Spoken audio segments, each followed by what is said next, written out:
almost feels like summer weather. Wow. Hi everyone, I'm April and you're watching the Tangled Cat Speaks. I'm sorry it's been too long since I last podcasted. I think it's been a month. I think the last time I podcasted was at the end of March. And during that episode, I had told you that I was going to Nashville, Tennessee, to a venue called The Basement to see a small concert by Avi Kaplan, with Avi Kaplan, whatever. And I was super excited about that because I adore his music. I couldn't help myself. I had to go all the way from New Mexico to Tennessee to go see him at his first live performance solo from before he used to be a part of Pentatonics, but this was his first live solo concert. It was awesome. Oh God, it was so awesome. His new songs are amazing. He's already got 2 of them out now, so I do highly recommend that you go to Avi Kaplan's YouTube channel and watch the 2 videos that have come out. Oh, I love them. The 2 songs are called Change on the Rise, and the other is The Other Side. My God, 2 very different sounding songs, but both are so beautiful and so compelling. I love it. I love it so much. So much. I had such an awesome time. I did get to meet him. He came out and he was so sweet. He spent quite a bit of time after the concert meeting people, talking with everyone, like really listening. He remembered a lot of people from meeting them before, or in my case, he remembered me from a few posts that I had put on Twitter. So it was just, I had never met him in person before, so it was just amazing. He's just a super nice, genuine person, and he was, you know, when you think, oh, that celebrity, I wonder what they would be like if I meet them. They're probably, maybe, I hope they're as cool as they look, but, you know, then you kind of wonder, maybe they're not. You don't really know, because a lot of times it's a persona. No, he was so nice. He was just so nice and genuine. He talked to everybody, really listened. He talked, if they brought their children, he talked to their kids. I mean, he was just super sweet. And I am actually going to post a picture of a selfie that he took with me. It was so, he did that too. He took selfies with so many people. It was so sweet of him. So I had a really good time. It was a wonderful concert. I had mentioned that I went all the way to Nashville alone to meet, of course, to go to the concert, but I was also going to meet up with some people that I had only ever known on Twitter. And that was because we're all in this same sort of Pentatonics Avi Kaplan fandom. And I actually roomed with a few of them. And it's funny because I met one girl pretty much the day of the concert, and she was crazy. She's just as crazy as I am, going all this way to see Avi Kaplan. We all are so crazy for him. But one of the girls that was staying in our room, after the first day, on the second night, she went and stayed with some other friends in their room. So on the second night, we had an empty bed, or, you know, we had an open space. And so I had met this girl. She had seen me on Twitter, and then she found out that I'm a knitter and an Avi Kaplan fan and all of that, and she happens to knit. And so she kind of reached out and asked, you know, about the concert, and what she was still on the plane, or boarding for her plane or something like that. And she was so cute. She was asking about the weather, what should she wear, because she was literally flying in for the concert and then going to fly right back out. So she was talking to me and everything, and it ended up that she was gonna, after the concert we were talking, and she was going to stay at a 24-hour diner somewhere until she can get her plane in the morning. And I was like, no, honey, you're not gonna be spending all night in an all-night diner. I'm not gonna allow this. So I invited her to go ahead and take up that extra space in our hotel room. And but it was just so nice. I met so many people. We all just clicked. We just all had the same things in common that we liked as far as the music, and we just got along. And I mean, most of them I have known for a couple of years now through Twitter, not really have met before, but it was just insane how well we all just got along. It was very, very much out of my comfort zone, but I had an amazing time. And I'm so glad that I did step out and do something very different for me, being an introvert and all of that. It was very scary at first. I kept thinking, oh my God, they're not going to like me. And I don't know, just all kinds of things, but it turned out to be a very wonderful time. So I also said last time, I showed you some cuffs that I was going to make for some socks for plain knitting on my trip to Nashville. So I did finish them. I finished them actually within the same week after I got back. So these are them. And they're just vanilla socks, just plain vanilla. What I did here was I continued the ribbing. The stripes are within the ribbing, and it's a little bit, it looks different than the solid ribbing because I would do a plain knit row every time I changed the color, and then the second row was the ribbing. So you can see that this ribbing is a little bit less scrunchier than, is that what you call it? I don't know. Than the plain knitting, and then, or than the plain ribbing. And then starting here, I just did straight vanilla down. I did a fish lips kiss heel, again straight vanilla. And then when I did the decreases for, it's just a normal wedge toe, but when I did the decreases, I did the striping within the decreases so that I can get a similar look to the cuff. So it worked out really well. And just as a reminder, I had dyed this yarn. It was Bear Knit Pick Stroll fingering yarn, and I dyed it with tea bags. It was black tea, and I think there was a rose hibiscus tea. They were in tea bags, and then the pink you see here is from some sports drink mix, and I love it. I love how it turned out. The color is just, again, very much out of my wheelhouse. This blue is more where I fall. But I really liked knitting with this. For some reason, I kept thinking of raspberry thumbprint cookies. I just kept thinking, I want cookies the whole time I was knitting this. So I really enjoy the color and how it came out.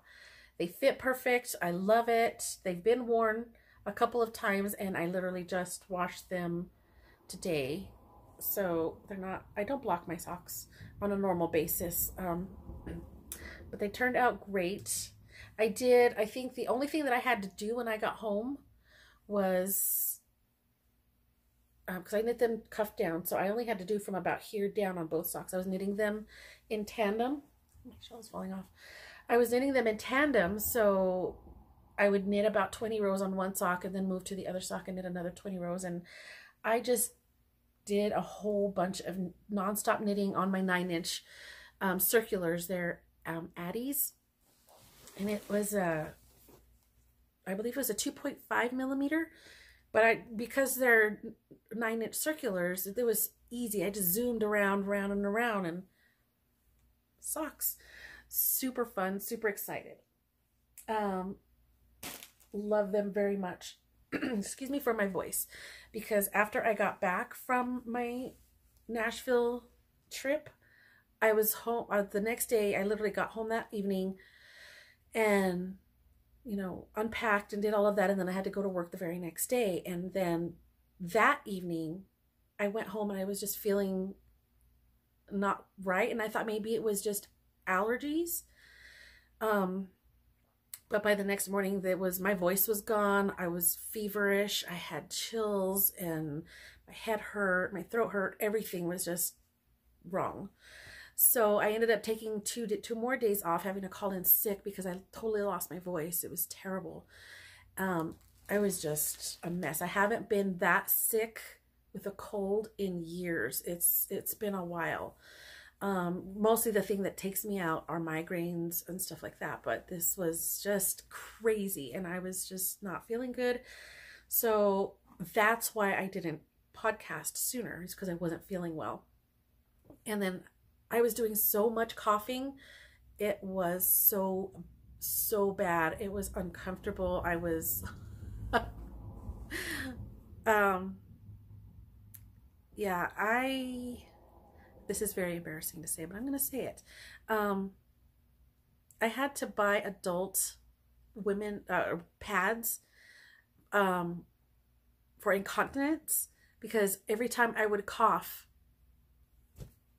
everything just spilled right out. It was terrible. It was so bad. And of course, that made things more uncomfortable. And it was just, it's barely now, 2.5, 3 weeks later, that I'm starting to not cough as much. It's still there, but not anywhere near as forceful, not anywhere near as often. I do still sound a little congested in my throat, but yeah, so that happened. So I don't know if I had gotten sick before I went to Nashville and it just didn't show up till I came back, or if I picked up something in Tennessee. I have no idea. Either way, it knocked me on my butt. Terrible. But that's why I didn't podcast, so forgive me for that. I just didn't have the energy. I did go back to work after 2 days. My voice had gotten well enough for me to be able to talk on the phone and on the radio, although I wasn't still feeling 100%. And I feel bad. I would still have coughing fits, and I was like, can somebody please listen to my channel for a second? I gotta run outside and cough. And I just did that so often. It was annoying. I annoyed myself, and I apologize to all my coworkers who had to put up with that. I'm sorry. So what I'm wearing, you may notice, is the same yarn. This is the Sonora Plus shawl by Jennifer Callahan. I believe it's Jennifer Callahan. I originally had looked up the Sonora shawl, but then I saw that she had a bigger version called Sonora Plus. So that's what I did. Now this yarn that is in the socks and actually now that I hold them together, they do look a little different, and I'm wondering if because when I washed it, some of the blue changed the color a little bit, because it does look slightly different. Or maybe it's the stitch pattern, but that's what I was going to show you, the stitch pattern. The lace is all in that yarn and also in this little detail here. I love it. This solid camel color here was part of a set that I had gotten from October House Fibers ages and ages ago. It was a set of mini skeins, and I believe this one was called French Meadow, and it was one of the mini skeins, and I can't remember if this one was Lamplight or Tea Stained.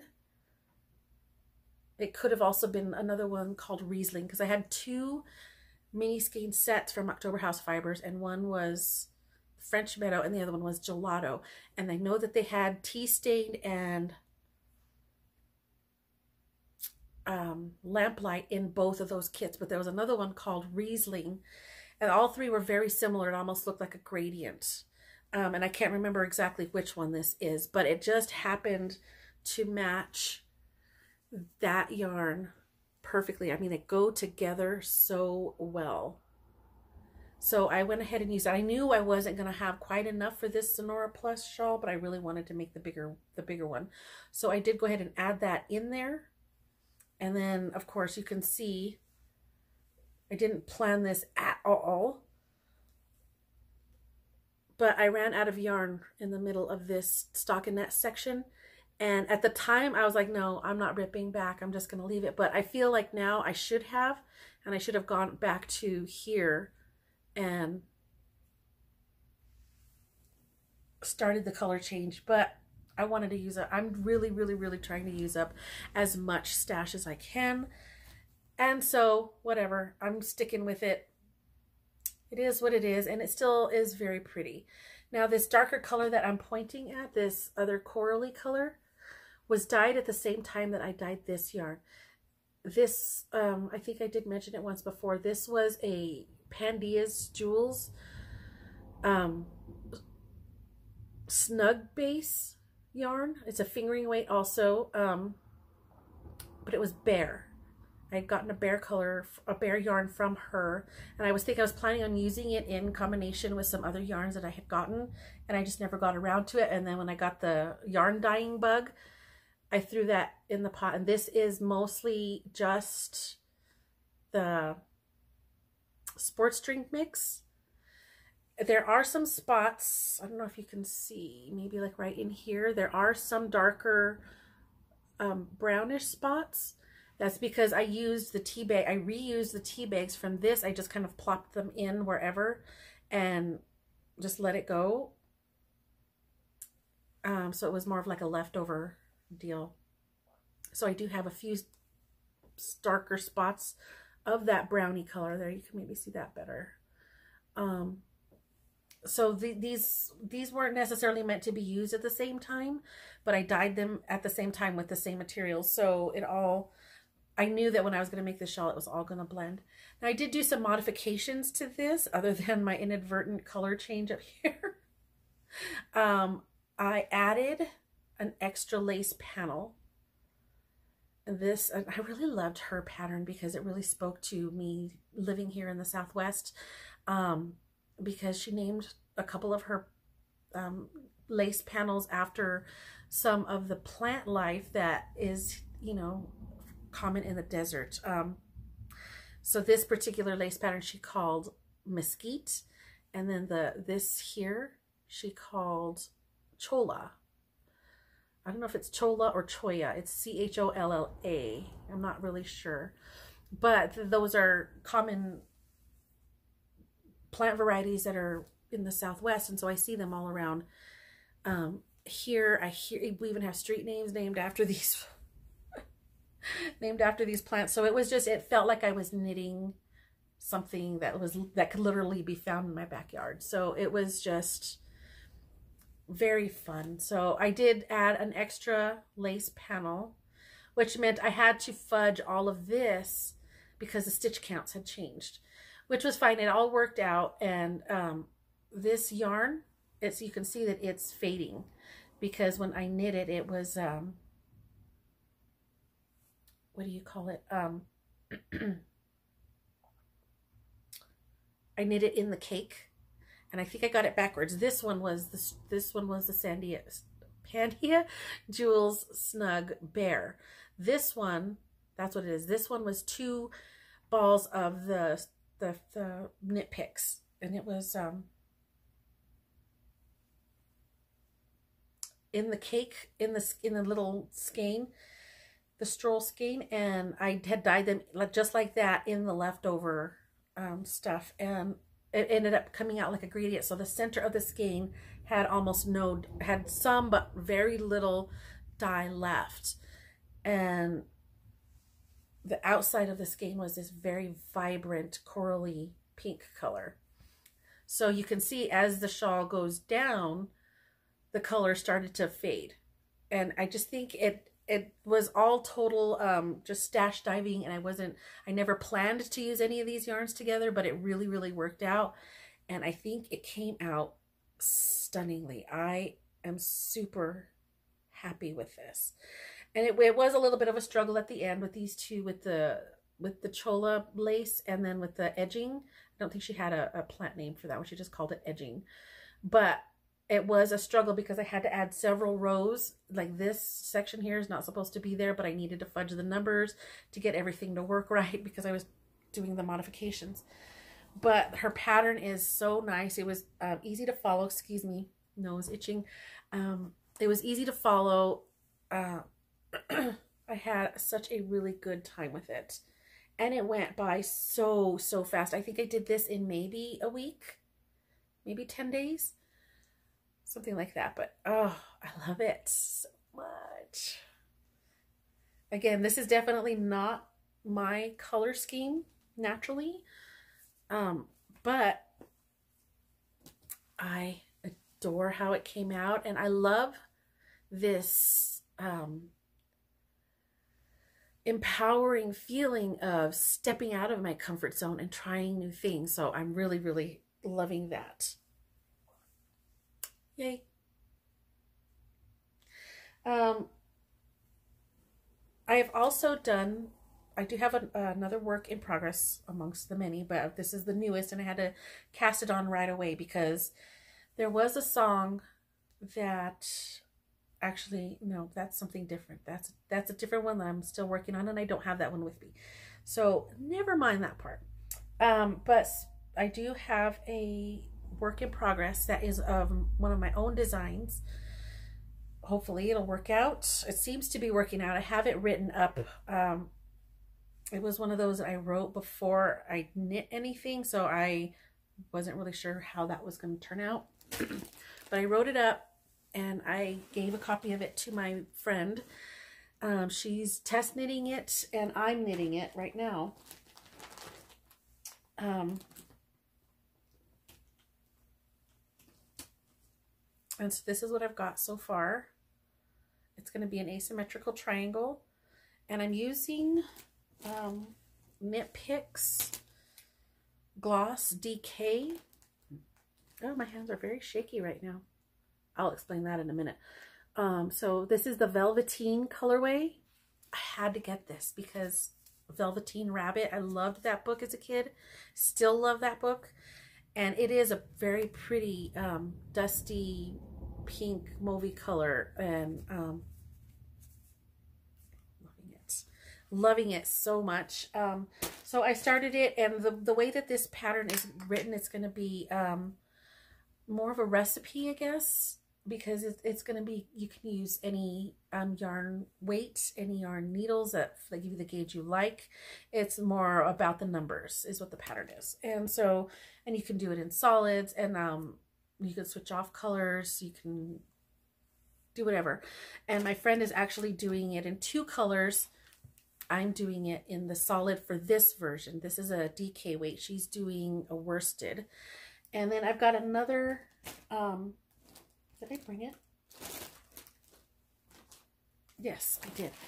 Excuse me, moving off to the side. I'm also going to be doing a second version of it eventually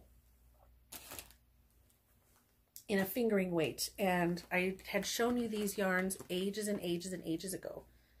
Okay, maybe just a few episodes ago.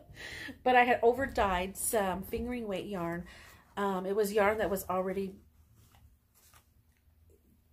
for whatever reason, I had pulled it out, tried many different projects with it that I didn't like.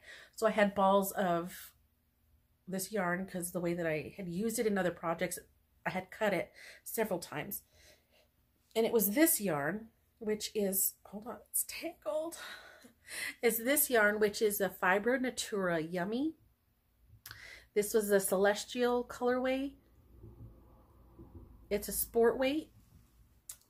And so I had, I think it's like 9 or 8 balls. And I dyed them in food coloring and came up with sort of a mini skein treat. So these were all food coloring, over dyeing this base color. And so I thought I would get these and use these. And this was actually the reason why I came up with the pattern in the first place. I want to use, so I'm getting like way out of order. I'm sorry. So what I wanted to do was get these in maybe a rainbowish order, because they're not really rainbowy colors, but in a rainbowish kind of order, and using the garter stitch section of the pattern and stripe it. So I would have garter stripes that would be basically fading these colors, using this as a tie-in color all the way down, if you can envision that. And then at the very end, because of the numbers of the way that I did the lace panel, you can, as long as you end up with the right stitch count, you can insert that panel anywhere. And what I originally had planned to do was just do the gradating 2-color garter stitch all the way down, and then when I got to the end of all of the little mini balls, I was going to use this black for that lace panel and then bind off. that's my original plan. That was the whole idea behind the shawl in the first place. But then I decided that I wanted to have at least a good sample photo of the lace panel itself for the pattern PDF. I wanted to have some photos in there, and I thought it would be, and also I wanted to make several different versions of the same thing because it is a recipe and I wanted to show the versatility of it. So I went ahead and did the solid DK first, just so that I can get that done and test my pattern and then get it all photographed, and then I can post it up. And I'm still waiting for my friend. She's working on her worsted weight version, so that's going to be exciting. But this was the whole cataclysmic event that made me think of this pattern. So it's going to be so much fun to see all these colors intertwined with this. Now, going back to the dyeing, this is more of the same yarn base, the Fiber Natura Yummy. And I'll put a picture of what this colorway originally was. This was called Hawaiian Ocean, which is basically like whites and teals. And I've had it for the longest time. I did put it in a shawlette ages and ages and ages ago, which I have since frogged. I believe I mentioned a while back that I have a box full of shawls that I had made at the time, but I don't wear them. And at some point I hoped to reclaim the yarn. This was one of them. So what I did with this is I stuck it in some black, it's not black, it was the silver gray jacquard acid dye, but I used a bunch of it, a ton, like so much. I had a lot of color left over in the dye bath, but this is what it ended up being. It's sort of a tonal, very moody teal, purpley. I was going for black, but I didn't get black. I think I was afraid that I was going to oversaturate the yarn and I was going to have a hell of a time washing it out. So I went ahead and pulled it out, but that's fine. It's still, I think it's going to look so good up against all of these different colors. I'm going to just have a blast striping this. So that's this. This other one, the black, is the same base as well, Fiber Natura Yummy. But this was called Lagoon, which was a very strange, swampy, olive green colorway. And I'll put a photo of that as well. And I had half a skein left because the first half went to a beanie for my stepson ages ago. So I over dyed that. I was like, I threw it in the same dye bath because like I said, I had tons of the black color in the water. So I stuck this in there thinking I was going to be able to get a similar color, and this green took up so much more of the gray to make, I mean, this is almost, and you can't really tell right there. You can tell that it is definitely black. There is no, you can't see the variegated color that it used to be. It looks solid. And then if you look at this one, you can tell. If I had kept this in a little bit longer, I would have gotten a black. But I'm fine with it. I think this is going to blend really well. And then this will be my lace panels at the very end. So I think it's going to look so good. And this baby right here also went into that dye bath. This is my Sweet Adeline beanie that I had that I have for sale in my Ravelry store.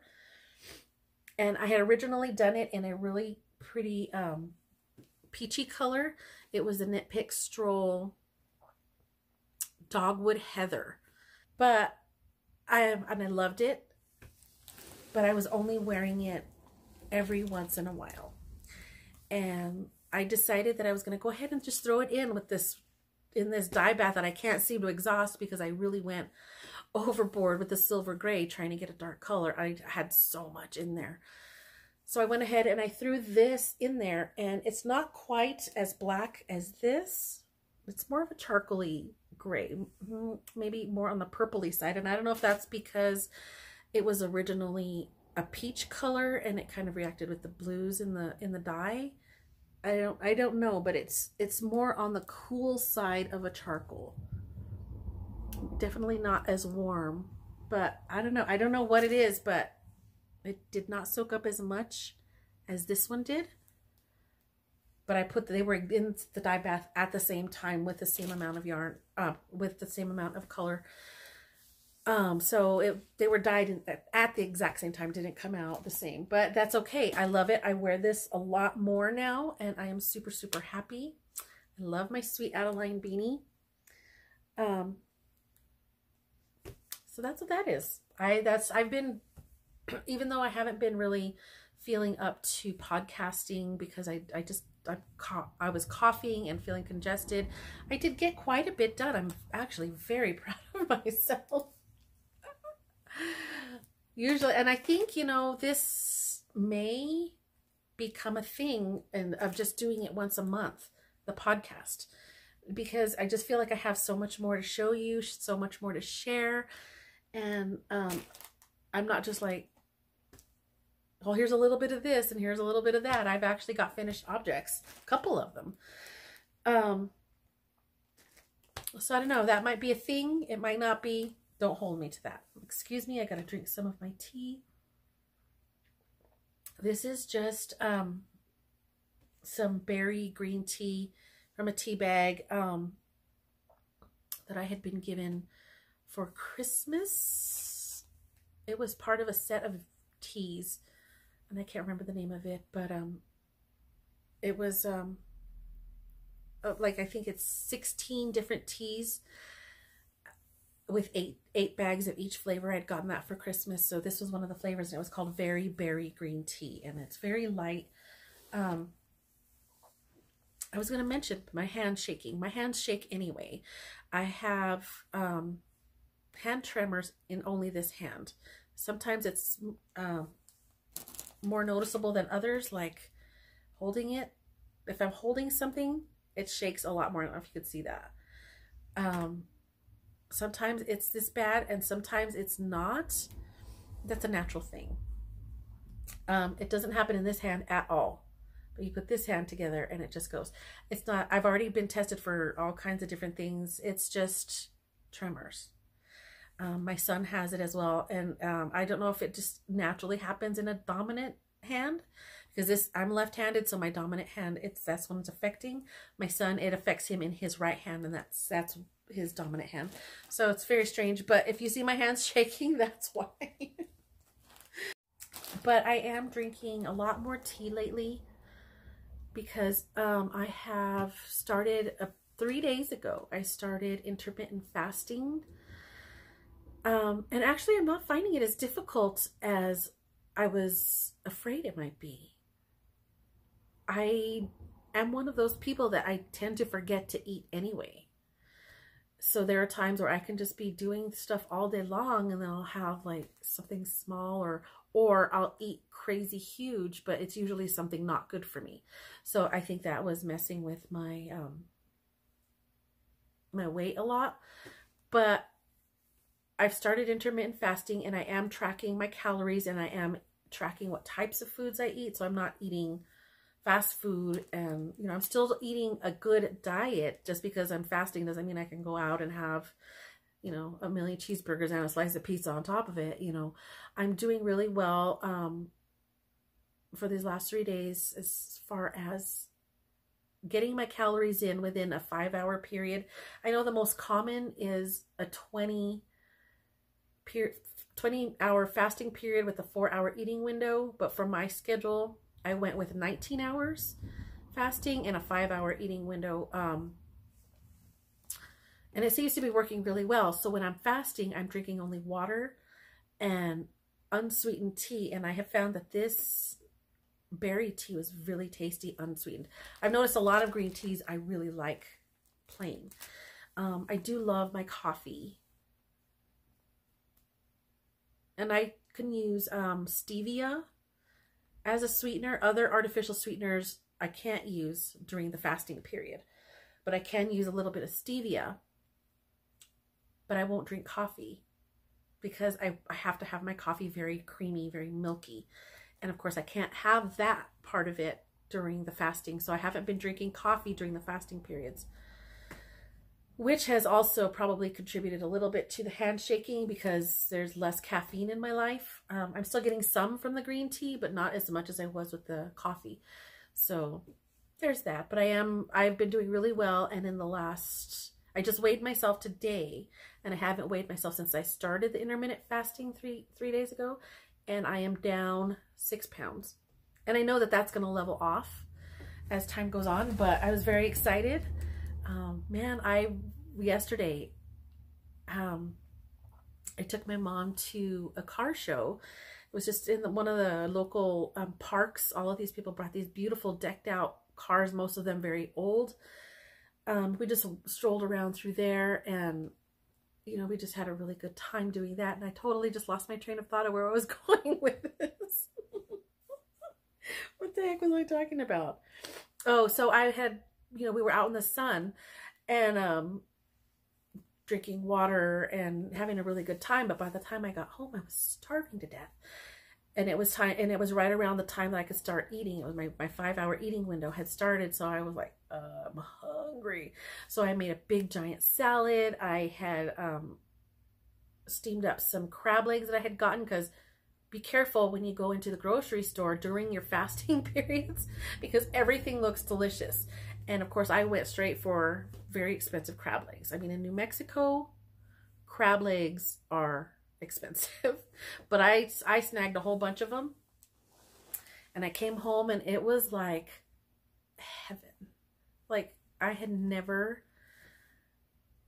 loved, I love crab legs, but it was like they were extra delicious because I'd been fasting. I don't know if that's just the mental part of it, but they were so good. So I had crab legs with lemon, no butter. And then I had a big salad. It was romaine, and I had thrown in some arugula and spinach, tomato, avocado. And then I just used a little bit of ranch dressing for that. It was so yummy. And I had also had some salsa and chips and, what do you call it? A veggie burger. I had that. And I had a little bit of beef jerky. So, and you know, not all at once. I spread it out over the 5 hours, but I was able to get all my calories in and a good balance between carbs and fats and proteins. And it was just, it worked out so well. Everything was just, I didn't feel overfull, because I was worried that I was going to have a problem with all the extra, having to get all my daily calories within a 5-hour period. I was like, I thought I was going to be like grossly full, but I really wasn't. And I think it was, the choices that I had made in the food, which is good because I'm thinking about what I'm eating and trying to make better choices than what I have been in the past. So it's really good. I'm down a few pounds. I'm super happy about that. But as far as yarn goes, I was a total pig this month. Total pig. Shame on me, because I totally broke my, I'm not buying yarn this year. I'm going back to it. April was my cheat month. On my yarn diet, April was my cheat month. So what had happened was, I was in Nashville, and I found myself going to I picked one yarn shop because of all of the things and the excitement of the trip, and it was a super short trip. I chose one yarn shop that was relatively close to my hotel. And this yarn shop was called The House of Yarn. And I'm going to show you the bag. Excuse me for the crinkling, but this is House of Yarn, Nashville, Tennessee. Cute little shop. I loved it. I walked in and I was kind of, I knew that I didn't have a whole lot of time while I was in there, because one of the ladies that I was with was waiting for me in the car. She was getting some last minute things done while she was waiting for me, but I didn't want to keep her waiting forever because, you know, you get me in the yarn shop, I could be there for hours. So I knew that I had to be very restrictive with my time. So I specifically asked, you know, they were very sweet. It's very, very lovely ladies there. They immediately said welcome as soon as I walked in, and they asked me where I was from. They said they get a lot of tourists there, and I told them I could come all the way from New Mexico. So we started up a little conversation, and I told them I would like to just find your local yarns that are from here that I wouldn't necessarily be able to get so readily where I'm from. So she pointed me to a brand called Old Rustic Chair. And let's see. I don't know if her address is on here. Yeah. So there it says, hand dyed in Nashville, Tennessee. OldRustedChair.com. So lovely, lovely purple, as you can see. But what I did was I was actually looking for a sweater quantity. So I'm hoping to make a cardigan out of this. And I was looking initially for a solid color, but she didn't have, the shop didn't have any base in a whole huge amount of any one color. Oh, rats. Hold that thought. Butterfingers. So anyway, I ended up going with something that I could maybe fade potentially somehow. And if it doesn't end up being a cardigan, it'll definitely be a shawl. But I got 6 colors, and they're looking a little more, this one is definitely looking more pinky than what it is. It's slightly more purple. But I got these that I could potentially do in a gradient faded fashion. 6 skeins. Oh, and they're so pretty. Love them. So let me tell you the colorways. This one is Orchid. And then I got, let's see, let's try to do it in the gradient order. This one is Bijou. Try to get them to focus, so that isn't really working, is it? This one is called In Between. Then I got Before Midnight.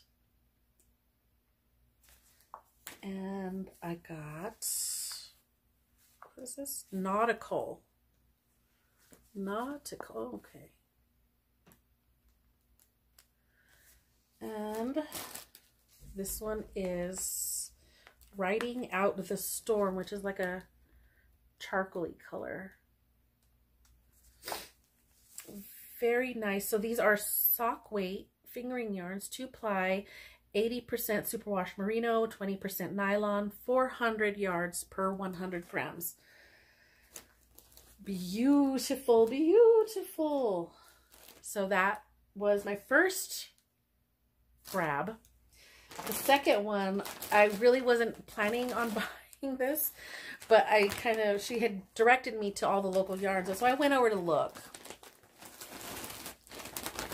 And I ended up finding something from Camellia Fiber Co.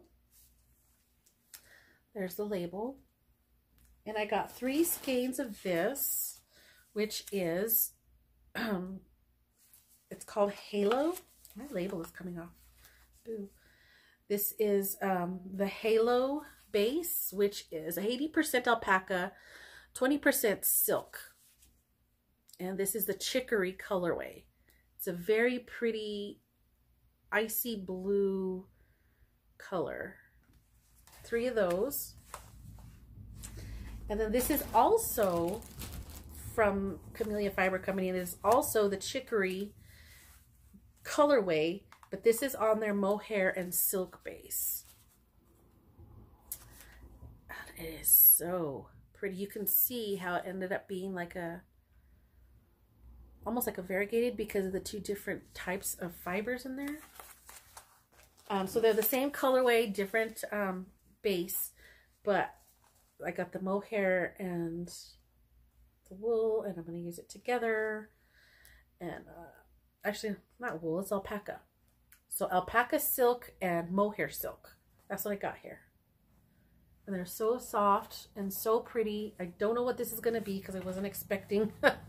I think this will be a shawl, but super excited.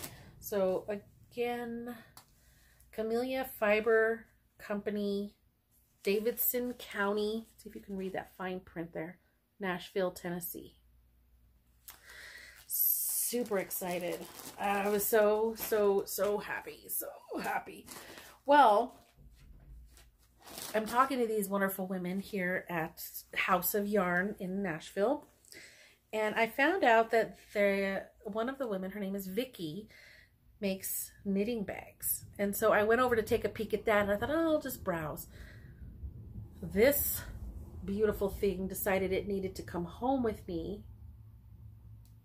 Look at them, they're adorable. Square bottom, rectangle base. It looks almost like a loaf of bread. The interior is amazing. Gray with pastel kitties all over. And look what she did. A little lavender sachet inside. So the inside of my bag smells like lavender. Super cute. Just a simple little, it looks like one of those, like a tea bag you can buy for loose leaf tea. I wonder if I could brew this. I wonder if I could actually make a tea out of this. Throw it in with one of my green teas. That's funny. But, you know, she stuck that inside the bag. So everything in there smells pretty. It's got an amazing, adorable little, I can't get it. I am fumble thumbs right now. On the zipper pull is this cute little kitty. Super adorable. She's got this loop attachment here, which is on the same fabric as the interior. And then she's got this hand thing going on here to hold that way as well. Super excited. So this is the maker, and she is one of the, I believe, one of the owners from the House of Yarn. Black Cat Bags. And then, is that right side up? Made in Tennessee. Let me get closer. So definitely, and they do have an online store, House of Yarn, H-A-U-S of Yarn, House of Yarn in Tennessee. I believe they do have an online website, but if you happen to be in Nashville, check out their store. Please check out their store. It is adorable. I did not go through the rest of the store because, like I said, I was kind of on a time crunch, so I didn't go check out everything. But from what I could see, everything was laid out beautifully. It was, it looked like it was separated into two rooms with a big open, the entryway into the second room was really wide.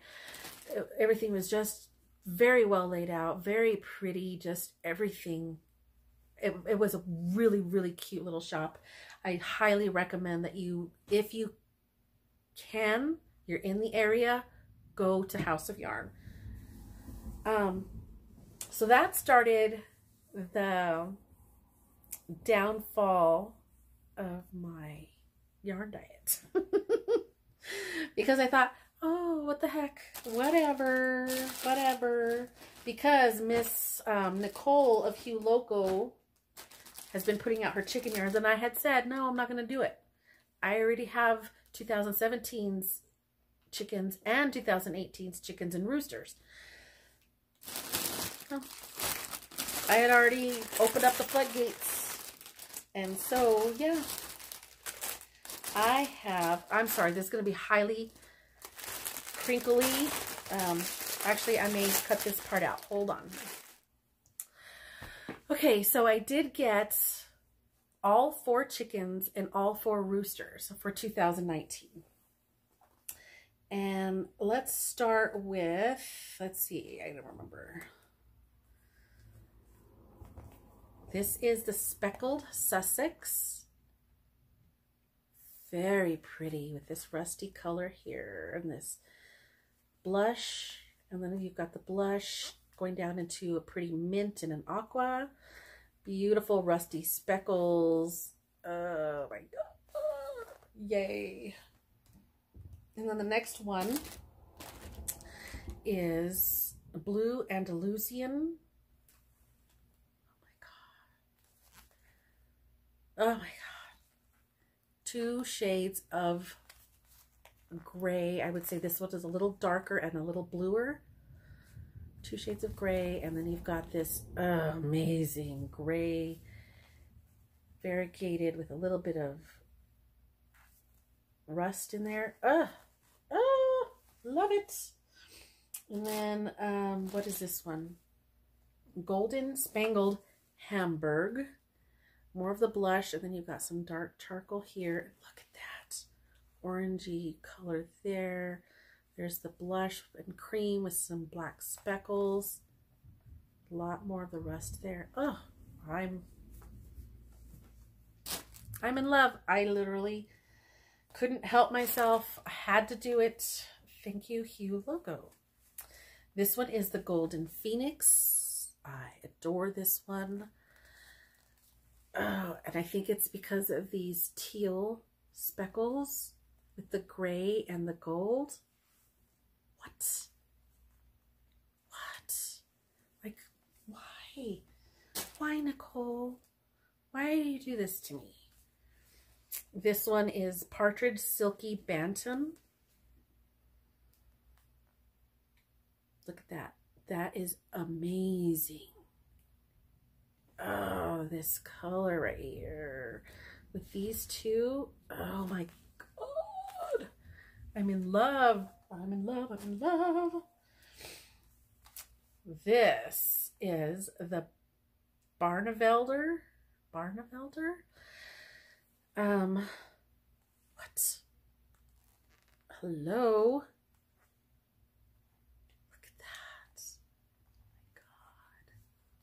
Can you hear me? I'm whispering. I'm in awe. I'm saying, well, look at that. Oh my God. But I was whispering it because I'm in awe.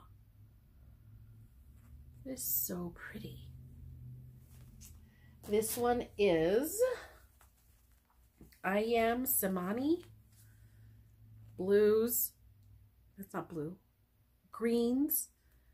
Grays. This is got to be the one that is the most in my favorites of all my colors. These are my colors, greens and grays. That's if someone asks me what's your favorite color, I can never choose between green and gray. And that's why they go so well together. This one is my absolute favorite. But that's not to discount any of them, especially this one. Blue Lace Red Wyandotte. Why is it so pretty? Oh,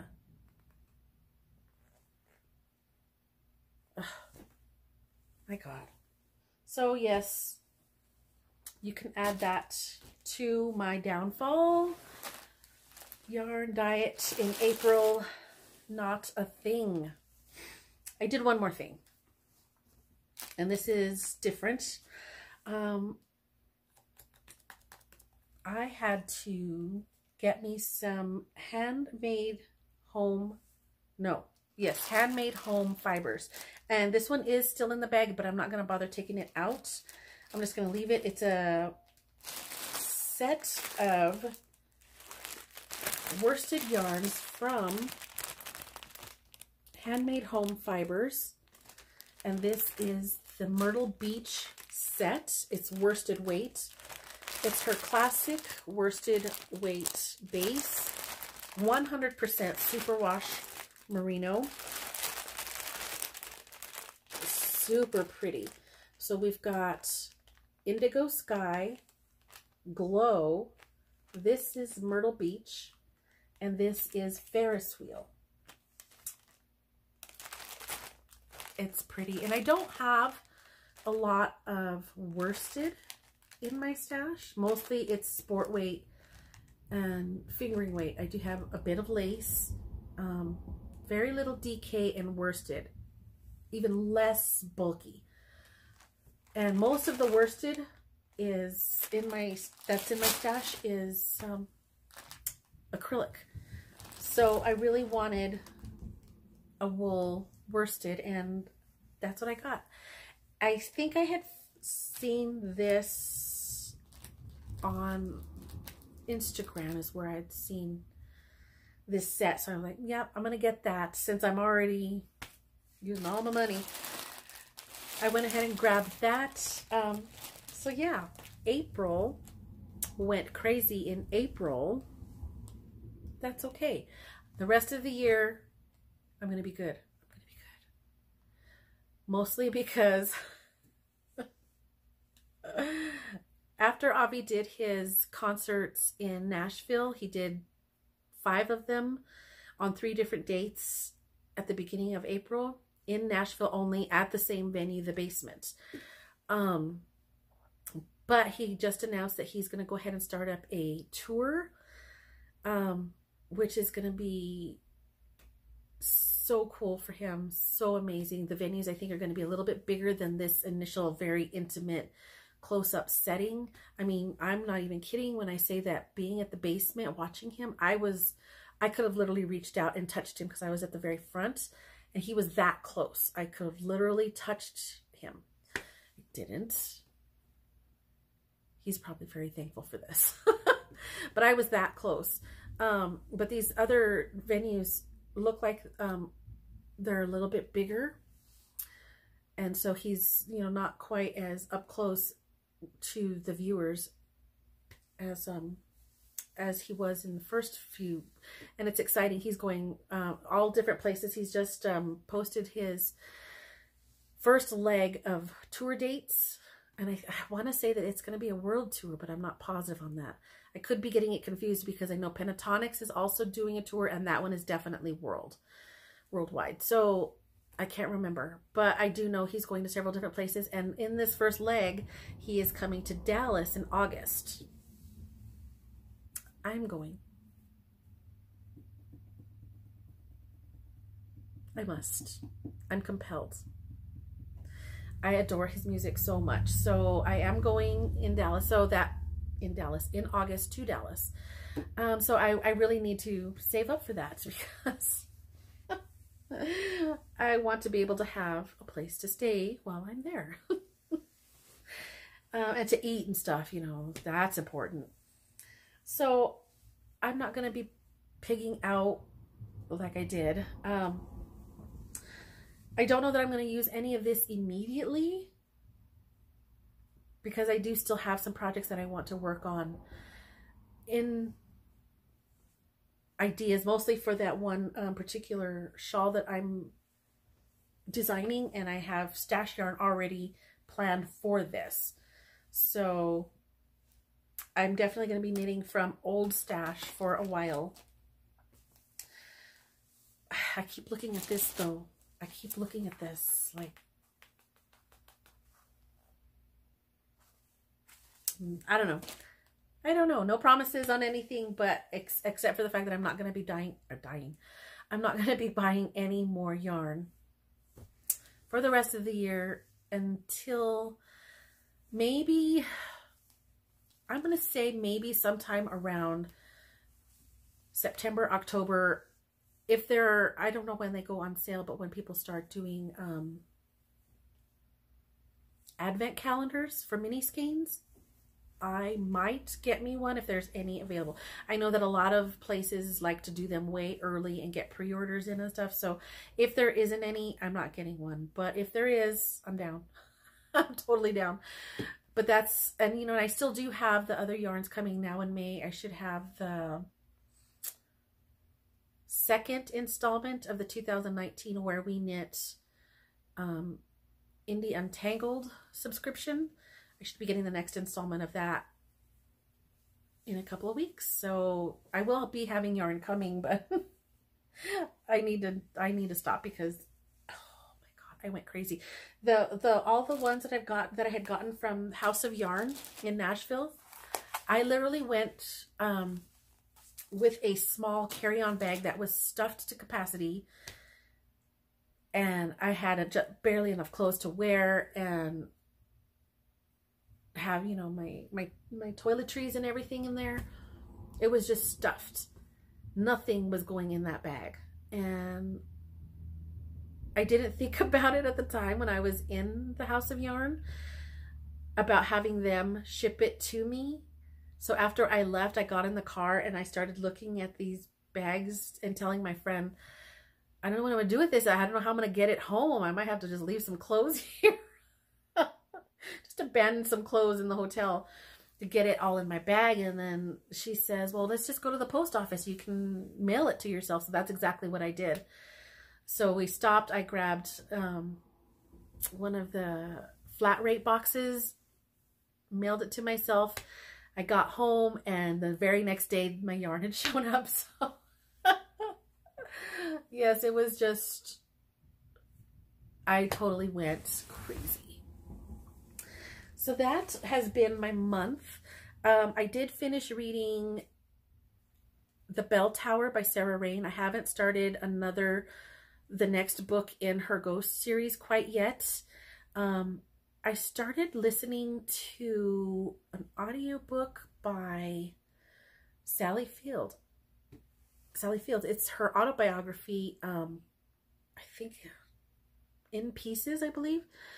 So I started listening to that on audio, and I'm not normally an autobiography or a autobiography kind of person. I don't really get into that. But I love her, and she always just seems so peppy, and I just thought, I'm going to enjoy this. And so far I am, even though, you know, of course, as a lot of cases, there's a lot of background, a lot of history, and, you know, she's got some darkness in her past, and I really do applaud her for writing everything in such a beautiful way. And it's a lot of, you know, surprisingly, I didn't know a lot of these things about her, but some of the stories from her childhood are very sad, but she writes them in such a beautiful way that it makes you really glad that she's got the personality that she does, because she was able to overcome all of this and still have that kind of poetry and beauty in her heart to be able to write about it in such a beautiful way. I don't know if that made any sense, but it made sense to me. But so that's what I'm listening to. I believe it's called In Pieces. And so that's my audio that I'm listening to. And I just read The Mirror Cracked from Side to Side. That was our book for April in the Delicious Death group on Ravelry for our Agatha Christie read-alongs. So I read that. I didn't do any of the projects suggested for that, just because I've been working on my socks and my shawl and then the design that I'm coming up with, and I just didn't really have it in me to knit anything from that suggested list of patterns for the read-along, which is fine. A lot of it's not any hard and fast rules to be part of the group. As long as you're reading the book and participating in the conversations, you're in. So it's fine. It's working out. But that was what I just finished reading that as well. I don't know what I'm going to read next, actually. I don't know if I want to get the next ghost story or shake it up a little bit and read something a little bit different. I know we've got another book coming up now in May for the Delicious Death for Agatha Christie, but I think I'm going to try to find that one on audiobook first before I get an actual bound book. So I don't know. I don't know what I'm going to read. I mean, I might get back to the Cackleberry Mysteries from Laura Childs. I think I've got a book by her that I still need to read. There's so many options, and I did also just pick up a whole bunch of books from the library. So many options. I don't know what I'm going to So I haven't been reading, but I did start this whole time that I've been sick and I've been in bed a lot, and then I've been knitting. I started watching Grimm. I don't know why I waited so long to watch this. I guess I thought it was going to be overly silly and campy. And yeah, it is a little bit, but not terribly so. And I'm really enjoying it. I've been binge watching it like crazy. I love this show, and thank goodness there are, I think, 6 seasons so far that I've found. So I'm still in the, I think I'm coming up to the end of season 2. So I've got a lot more to catch up on, but I'm loving it. Loving Game of Thrones, the last season. Oh my God, I can't even tell you. Oh, episodes 1 and 2. Oh my goodness. Oh my goodness. I'm so dying for the next episode, which comes out tonight. So you know what I'm going to be doing. So I'm going to enjoy the rest of the day. I hope that you enjoy the rest of your day as well. Definitely try to make time for your craftiness, make time for family and friends, and just find those little moments to make yourself happy, because you deserve it. And I will see you next time. Bye.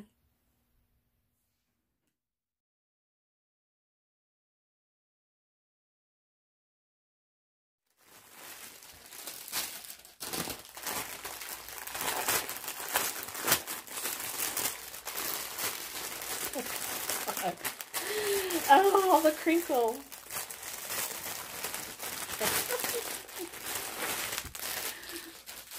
I literally have not taken these out of this, but these bags, since I ordered them because they were so pretty. So I'm sorry.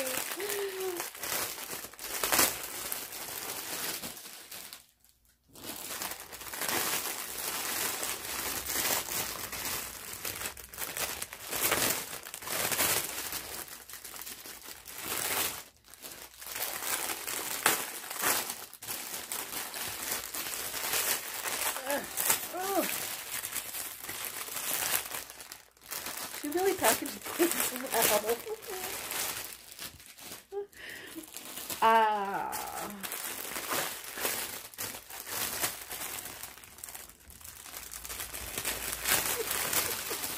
Oh my God, I'm such a dork.